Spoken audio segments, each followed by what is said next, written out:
have this, oh great, starts recording right away, so we can make sure to have this presentation saved. And so yeah, I'll hand it over to you three. Thank you so much and congratulations. Good evening, everyone. This is Allison Gillespie, and I'm very pleased to be here tonight. I was assigned among the three of us to be the first speaker, and I quickly want to just let you know who Open Streets Montgomery is.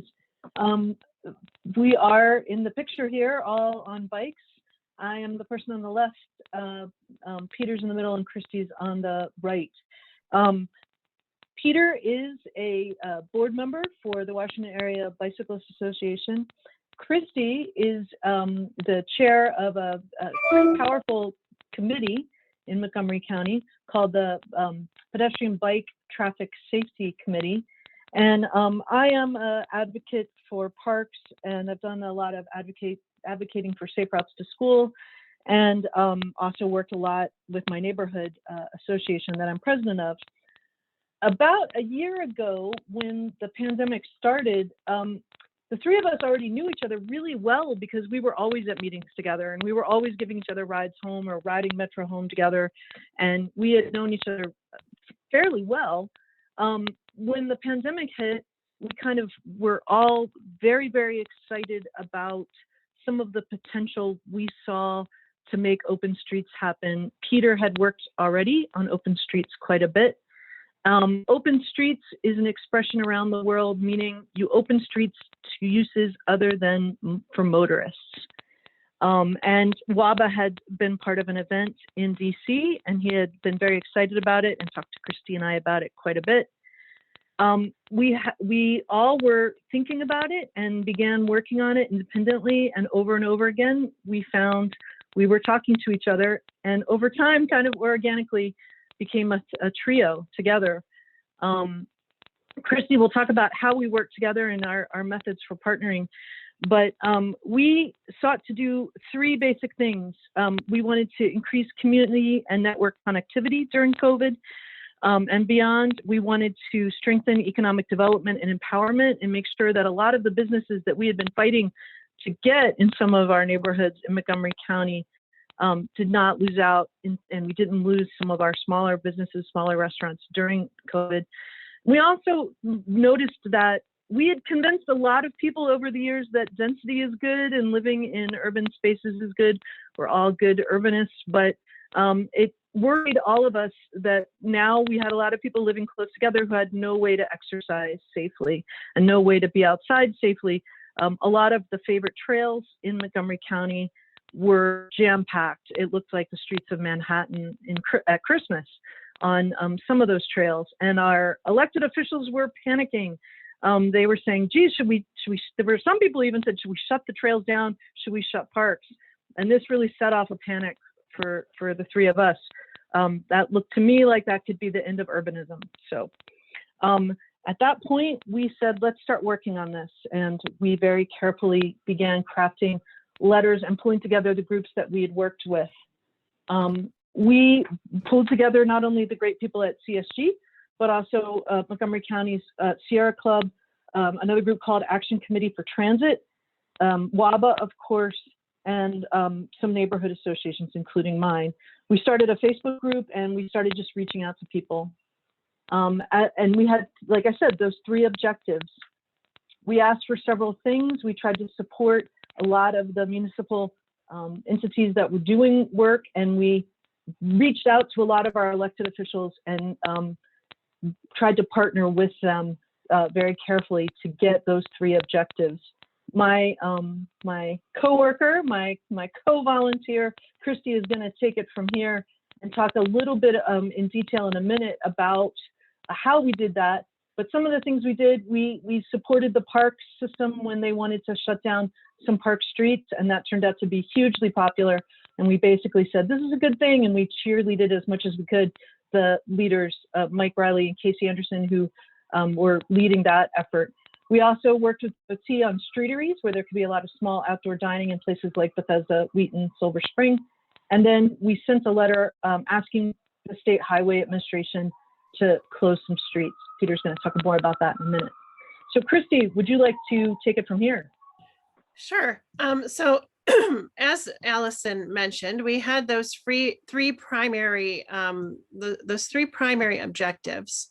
And in order to make progress on each of those objectives, we really thought long and hard about various advocacy approaches. As Allison mentioned, we're all coming from different places, but sort of intersecting spaces. We thought a lot about partnering and the various individual community activists that we could get on board, as well as government agencies. We understand that, these government agencies are the entities that are making this happen from a budget and a design perspective. And given the street network, this was not just one government agency, but the county, the state, and the Parks and Planning Commission. And these are all very different entities, often working in their own lane. So one of the things that we did in terms of partnering is not just partnering, but convening. We did a lot of work in trying to make sure that the county was well aware of what the state was doing, and that the state was well aware of what the park system was doing, so that we could help to do that cheerleading that Allison mentioned.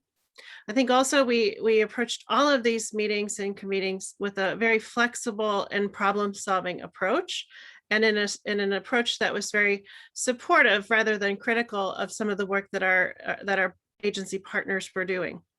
We wanted to make sure that when we were in the room and when our partner agencies or individuals were in the room, that we were contributing to developing solutions rather than just complaining, and that we were really applauding the good work that was being done. We understand that for these people working in government agencies doing this work, it's often a hard and thankless job.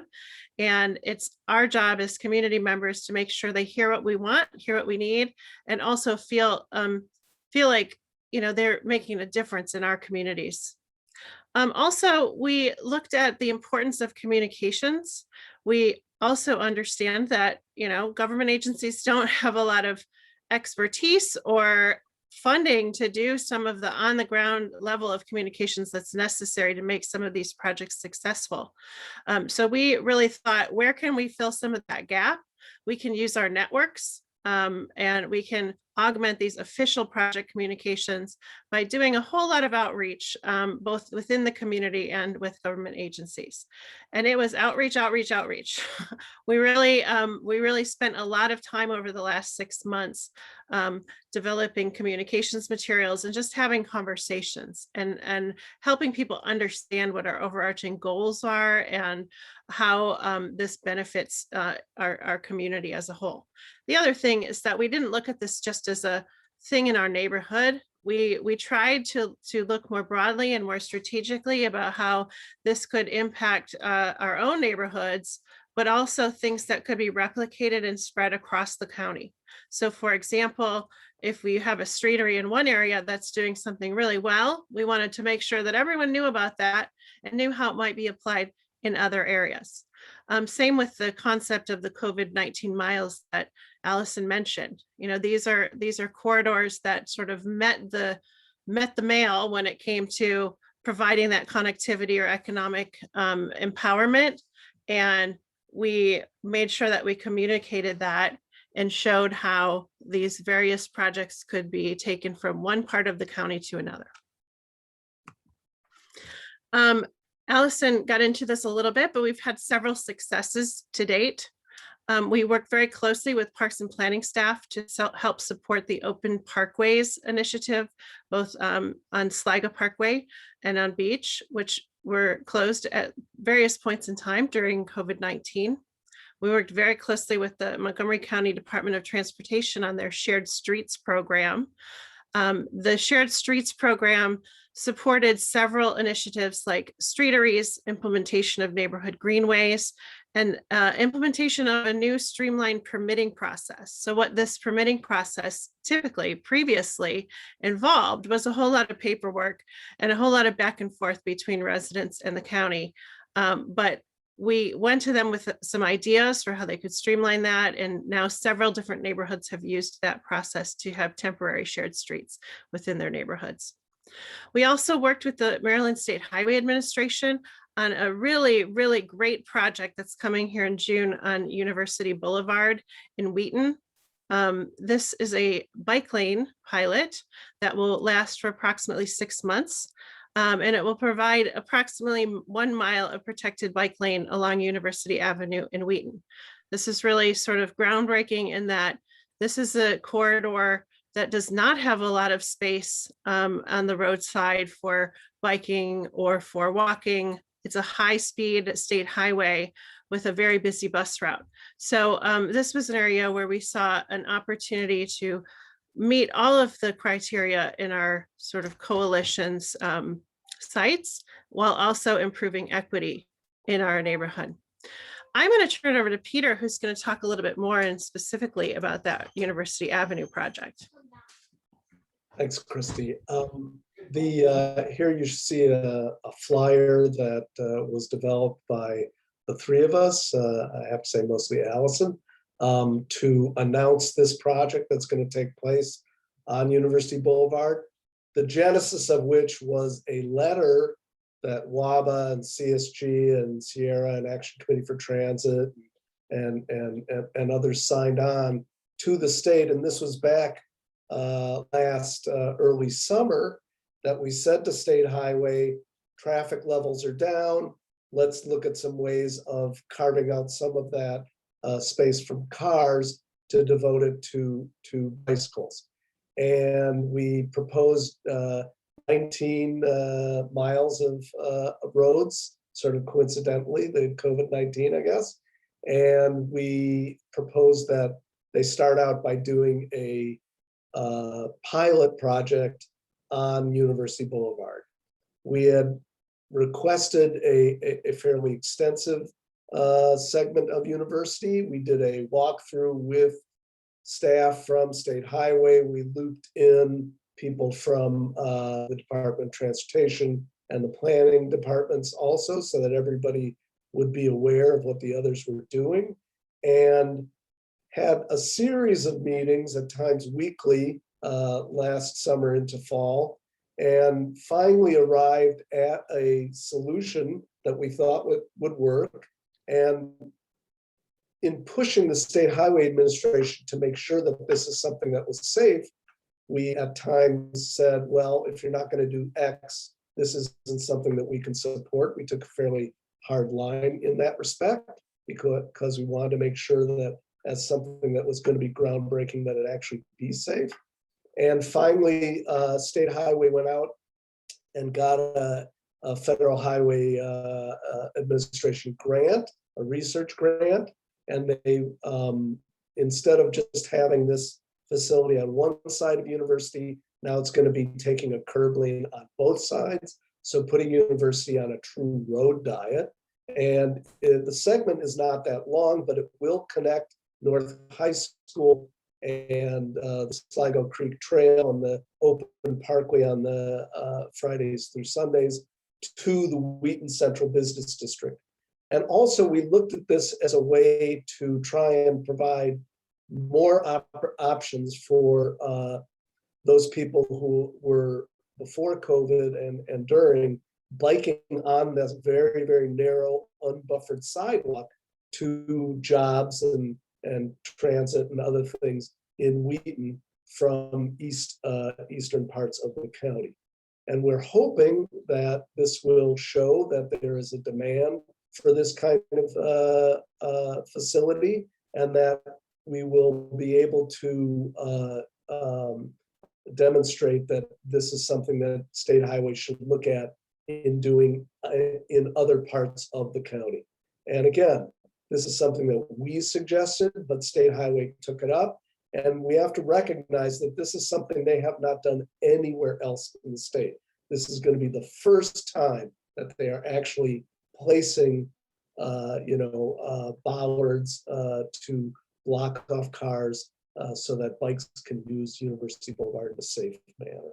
And we hope that through the research that they do, that they will apply this to other places. And sort of on this slide, what we're talking about is we're going to continue to sort of let people know in the neighborhoods around University that this thing is coming.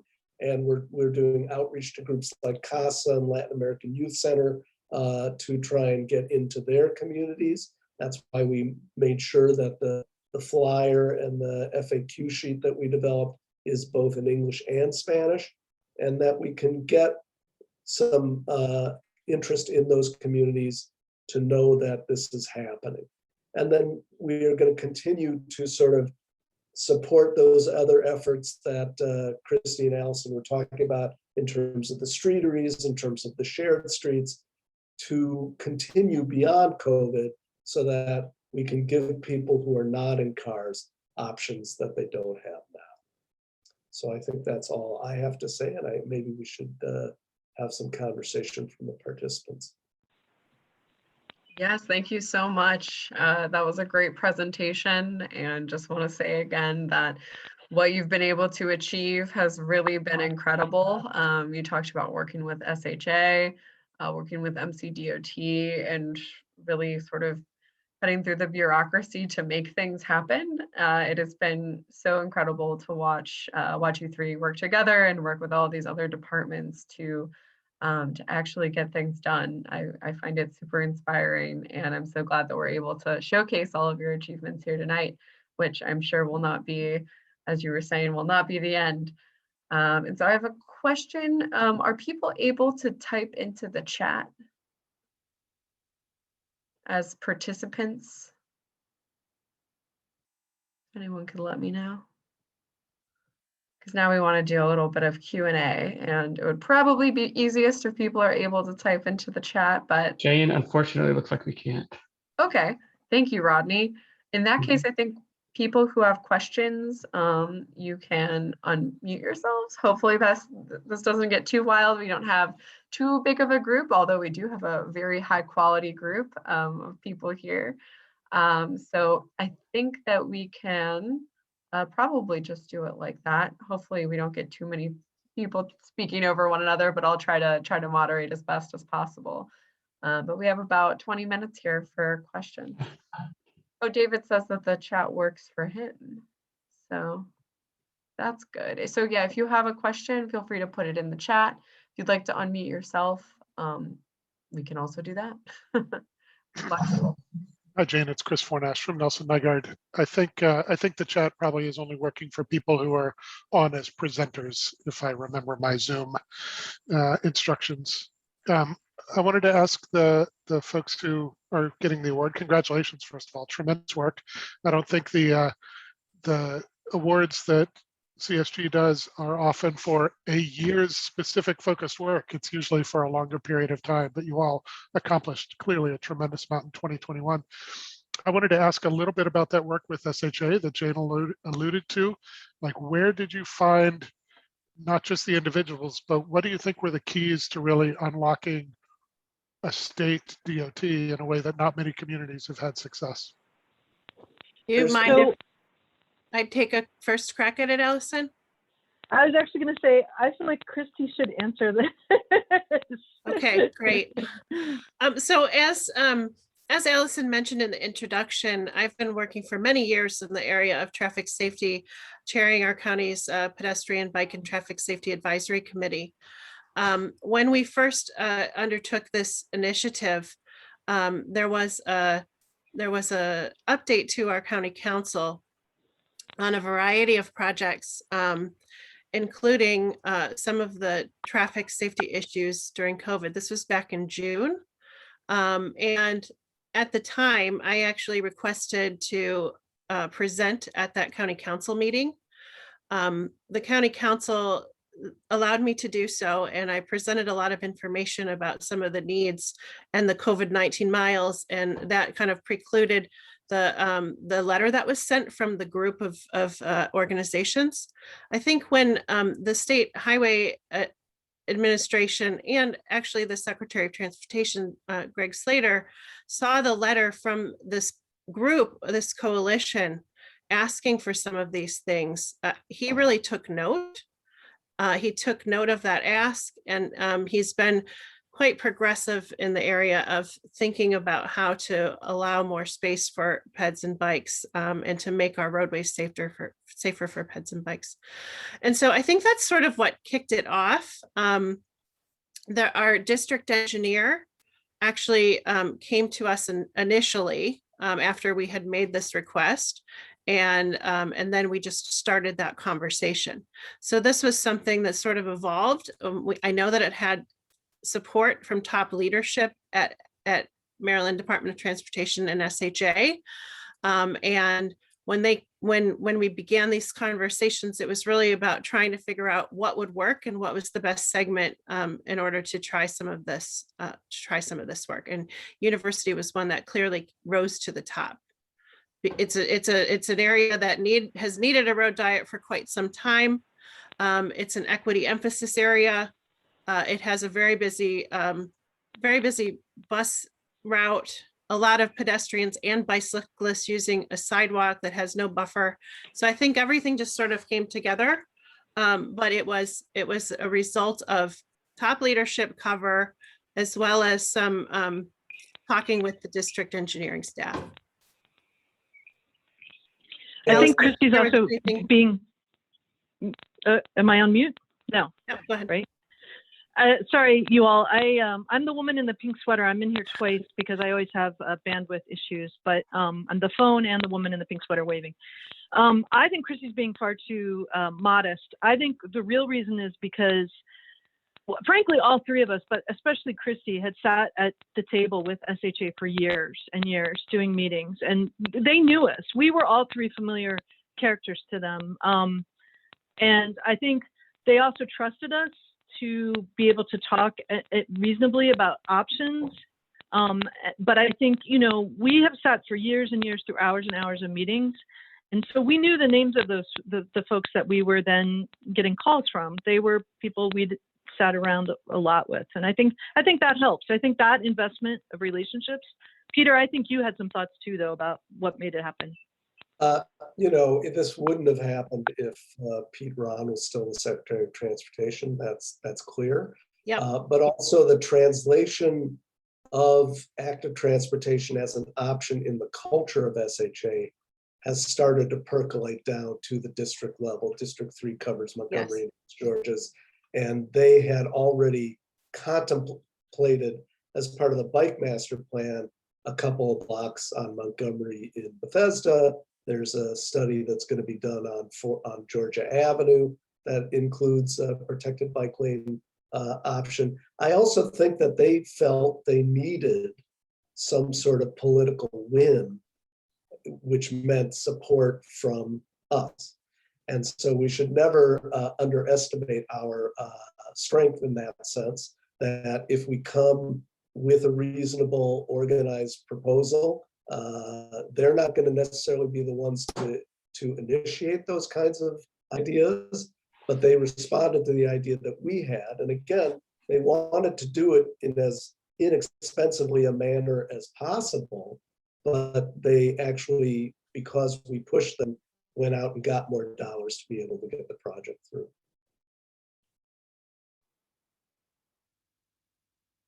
That's great. Thanks for the detailed answers and congrats again. Thank you. So I have a question. I'm Rodney Harrell. I'm on the Champions Council of CSG. I would ask you all to look through your crystal ball, and given kind of the rethinking that's going on now in this year, does this kind of work get easier into the future? Does it stay just as challenging? I'm curious what your thoughts are. Well, I don't think this work is ever going to be easy. And there are a few reasons for that. I mean, it's expensive. It's a car-centric culture. It's the way that our roads are built. So it's never going to be easy. I will say, though, that having worked on pedestrian safety issues for many years, it is rewarding, I think is the right word, to look back to where we were 5 years ago and see where we're at now. And I think that this is just an issue that takes a long time to change the culture. And so, so no, it won't get easier, but I think over time, the culture will continue to change and there will be more opportunities, especially as advocates and community members step up to say that this is what they want. I also think that I'm optimistic in terms of the traffic levels. One conversation that we have not had during COVID that we had in every effort that WABA has made to put protected bike infrastructure on the streets is about congestion. Nobody seems to be as worried about congestion. And given the fact that a lot of office workers do not want to go back to their offices 5 days a week, you know, before COVID, we all sort of experienced to one degree or another the fact that Fridays were sort of easier to get around because 5 to 10% of the workforce was teleworking. I think that that number is going to increase on any given day, and that it's going to be easier for us to make the argument that we need to give these options, especially given some hesitancy in terms of using transit, which I hope does not continue. But that I think that there will be opportunities. I think that we need to do a better job of grassroots organizing and putting pressure on the electeds to show that, yeah, this is something that if you don't support it, you're going to be left behind, and that you need to sort of support this going forward. All these people have been paying a lot of great lip service to these things in years past, and I think now they're actually seeing that they need to actually support these things. I think the one thing that's going to make this easier is we now understand, you know, it's kind of like you always hear that story about Woodstock where everybody got to Woodstock and they're like, man, there's a lot of us, right? I think this was kind of our Woodstock moment. I mean, I'm not such a fan of Woodstock, but that moment where you arrive and you're like, there are a lot of us. The story I would tell is there are 3 women I've known for years. We had our kids kind of grow up in the same time in the school system. They go to the same local pool club that I went to for a few years. Every Friday, Saturday, and Sunday, one of them rolls, the other 2 walk. We see them on Sligo Creek Parkway. And I never thought of them as transportation advocates in my life. I never would have had a transportation conversation with them ever. I maybe saw them in the park sometimes playing ball or something. And I they're great women, but they have literally stopped me and said, who do we need to talk to keep these streets open like this? This is the greatest thing ever. This is going to stay permanent, right? We're ready to write letters. We're ready to advocate. And man, there are a lot of us. We have activated a lot of people who no longer see that radical, that is a radical idea. That having space to eat outside shouldn't be something only in Europe, that streets can be for things other than cars. That's not just a foreign notion. Why don't we have that here? So I think that in that way it's gotten easier. What's gotten harder is that people there's a desire to go back to normal, and everybody's kind of angry, fighting about what that means. And so we kind of have to stay our course, I think. Yeah. Thanks for that. It's very helpful. I had a similar situation like Allison. A coworker came to me a couple days ago and was asking about Sligo Creek Parkway. And I was like, yeah, actually, I had something to do with that. And she was like, oh my gosh, I use it every single weekend. So that's the follow-up, since I don't see anybody else jumping on, and that's that. So as you're having these conversations, does it seem that there are particular segments of the community that are getting it more than others? Not necessarily officials, but people and places, and does that seem to be shifting? I think that this really gets to something we made a lot of debate about. There's so many things we would love to talk about tonight, but equity was a huge thing for us from the start. It was over everything we did. And one of the opportunities we saw in COVID was to bring some amenities that some neighborhoods were not getting. And so having a bike lane come to Wheaton is a big darn deal.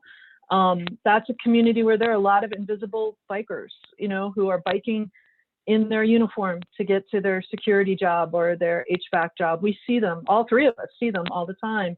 And they were never really acknowledged. We saw them at planning meetings. We saw them get up and beg for bike lanes in Spanish. So I think we need to make sure after the pandemic that we are continuing to reach out to those communities. I think having online community meetings where people can testify has been transformative because it's sort of helped us cross a divide. There are so many more people from different audiences testifying now, but we need to keep that momentum going in the traditionally underrepresented communities, the marginalized communities of all kinds. The disabled community needs to be brought into this conversation more. Spanish speaking, and in our area, Amharic speaking neighbors, really, Vietnamese speaking neighbors need to be brought into these conversations about why these amenities are for them, that this is for them, and they need to speak up, and we can help amplify them if they feel like they can't speak up. Yeah, and I would add to that, we had a community meeting a few weeks ago, and there were some complaints about a certain intersection kind of within the realm of this this pilot project. And there was a person on the meeting who was complaining about it and complaining about a specific right turn. And then she started talking more and more, and she's like, well, what we really need is more crosswalks on University. and I'm like, we are advocates for that too. I mean, there's a lot of issues here, and actually there's a lot of overlap even for some of the folks who may not be fully aligned with every aspect of this particular pilot project. There's a lot of space to be co-conspirators and to be advocates and to build that coalition of the types of things that we need on our streets to improve safety and to improve the facilities. Thanks, I appreciate that, and really do appreciate the equity approach too, to making sure that all can benefit. That's great to hear. And by the way, this is our time to say, if anybody wants to help us partner with some of those communities that are, we translating, speaking in other languages, we join us, because we really would love to do more of that. I also would encourage people to come on May 13th. There's going to be a meeting that SHA is holding about the university pilot project. And so, you can, I think, find that on WABA's webpage. I don't know if CSG has something on its webpage, but there, the more positive energy we can get at that meeting, the better. It's going to be at 6 o'clock on Thursday.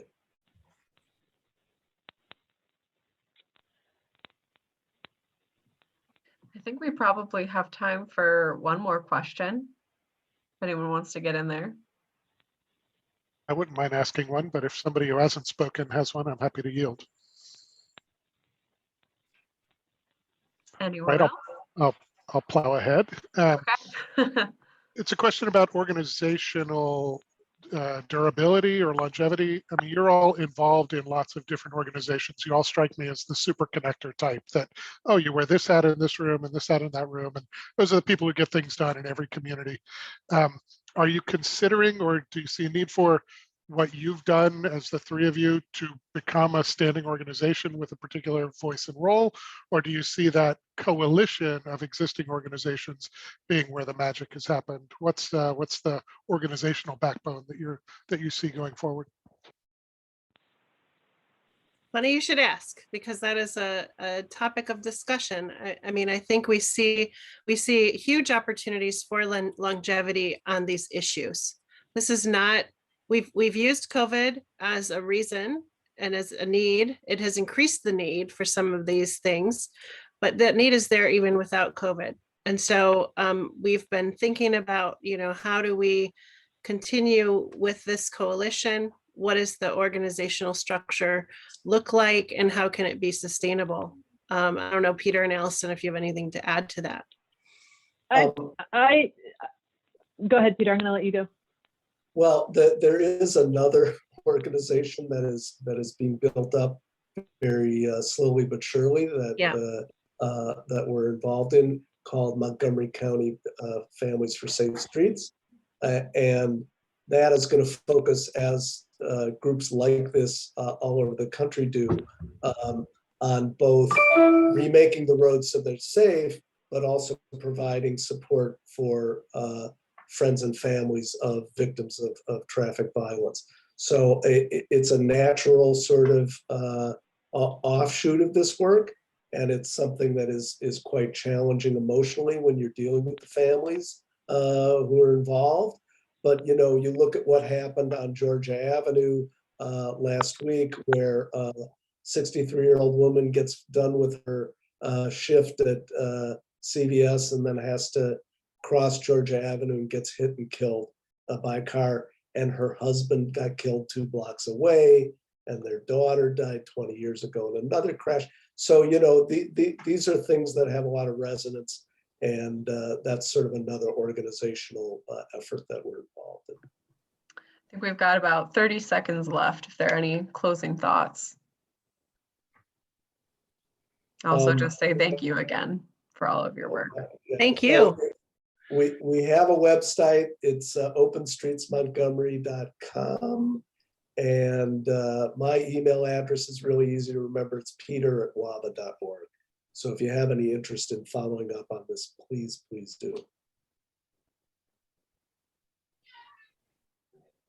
All right, take care, everybody. Thank you for coming. Thank you.